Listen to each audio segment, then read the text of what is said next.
शदीद सैलाबी रेले पंजाब में तबाही ढाने के बाद सिंध का रुख करेंगे। दरियाए सिंध में इंतहाई बुलंद सैलाब का खदशा है। सूबाई हुकूमत किस हद तक तैयार है, जानेंगे वजीर आबपाशी सिंध जाम खान शोरो से। जाम खान शोरो साहब, बहुत शुक्रिया आपके वक्त का। जाम साहब, ज़्यादा से ज़्यादा कितने बड़े रेले का इम्कान जाहिर किया जा रहा है?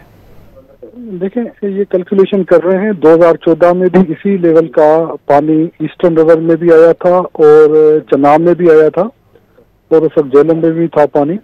तो ये हम कैलकुलेट कर रहे हैं और इंशाल्लाह ताला इरिगेशन डिपार्टमेंट तैयार है और हमारे अफसरान की ड्यूटियाँ लगी हुई हैं, क्योंकि एक महीने से इमरजेंसी ड्यूटी के अंदर हमारे इंजीनियर से लेके अफसरान बंदों के ऊपर हैं, दरिया के ऊपर हैं।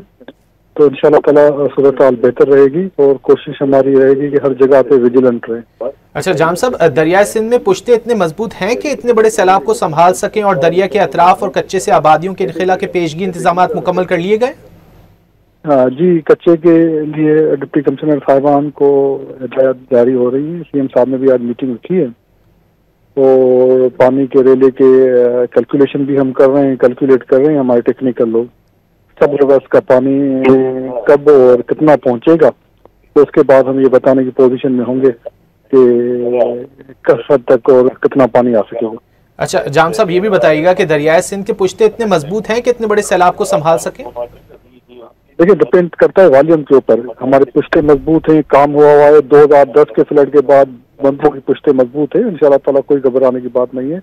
इंशाल्लाह ताला बेहतर सूरत हाल होगी। करने की कोई जरूरत नहीं। साहब सूबाई वजीर आबपाशी हमसे गुफ्तगू कर रहे थे। बहुत शुक्रिया आपके वक्त का।